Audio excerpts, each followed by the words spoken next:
منتخب مصر عنده مشكلة كبيرة جدًا، والمباراة اللي جاية حياة أو موت. منتخب مصر عنده مباراة مهمة جدًا أمام الأردن، والمباراة دي حياة أو موت. لازم منتخب مصر يكسبها علشان يصعد من بطولة كأس العرب، والمباراة دي مهمة جدًا بالنسبة لمنتخب مصر. لكن حلمي طالما بالطريقة دي وبالشكل ده عمره ما هيصعد وعمره ما يروح أي فريق، لأن الأردن قدرت إن هي تكسب الإمارات وتعمل مباراة قوية جدًا في المجموعة بتاعتها. وللأسف منتخب مصر ما عندوش غير حل واحد، هو إنه يكسب الأردن او ان الامارات والكويت يتعادلوا مع بعض، ودي فوق المستحيل ان هي تحصل.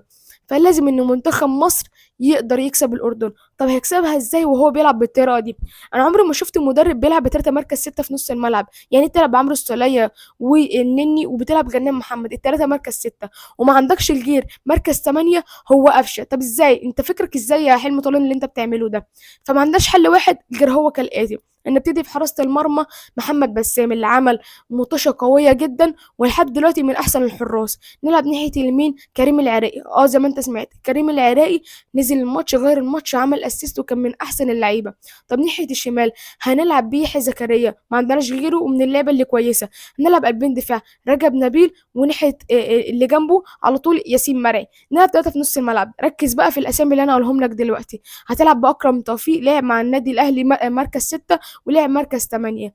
وهنلعب جنبه على طول هو قفشه. واحد يقول لي قفشه ازاي؟ قلت له اقول لك قفشه انا لسه قايل ان هو بيلعب بطريقه وحشه وعنده مشكله كبيره جدا، لكن قفشه بيقدر يستحوذ بالكره اكبر وما عندناش حل غيره، فهو اللي لازم يلعب. وهيلعب بجنبه على طول عمرو السوليه. عمرو السوليه هيقدر يلعب في المركز ده وهيفيد منتخب مصر بشكل كبير. طب نلعب ناحيه اليمين بميدو جابر. ميدو جابر عمل ماتشة كويسه جدا، لكن الحظ ما كانش معاه احسن من عادل ميسي. عادل ميسي انا شايف ان هو مشكله كبيره جدا وعمل مشكله كبيره جدا لمنتخب مصر. لاعب مش عندوش امكانيات كبيره جدا ان هو يقدر يقدمها لمنتخب مصر. طب هنلعب ناحيه الشمال اسلام عيسى. اسلام عيسى لحد دلوقتي مقدم من اقوى البطوله واقوى لاعب انا شفته في منتخب مصر لحد دلوقتي. طب هنلعب مين في المهاجم؟ هنلعب بمروان حمدي. مروان حمدي. مروان حمدي احسن من اي حد لحد دلوقتي انا شايفه. مهاجم كويس جدا وبيقدر يتحرك في المساحه الصح. طب نعمل ايه لو حد دلوقتي الشوط الاول خلص وما كسبناش وما عملناش اي شكل كبير جدا بالتشكيله دي؟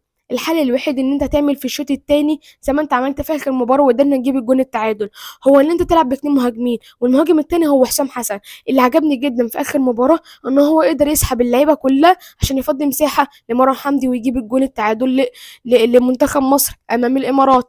فطبعا لازم لاعب مهم جدا زي حسام حسن يكون اساسي في الشوط الثاني.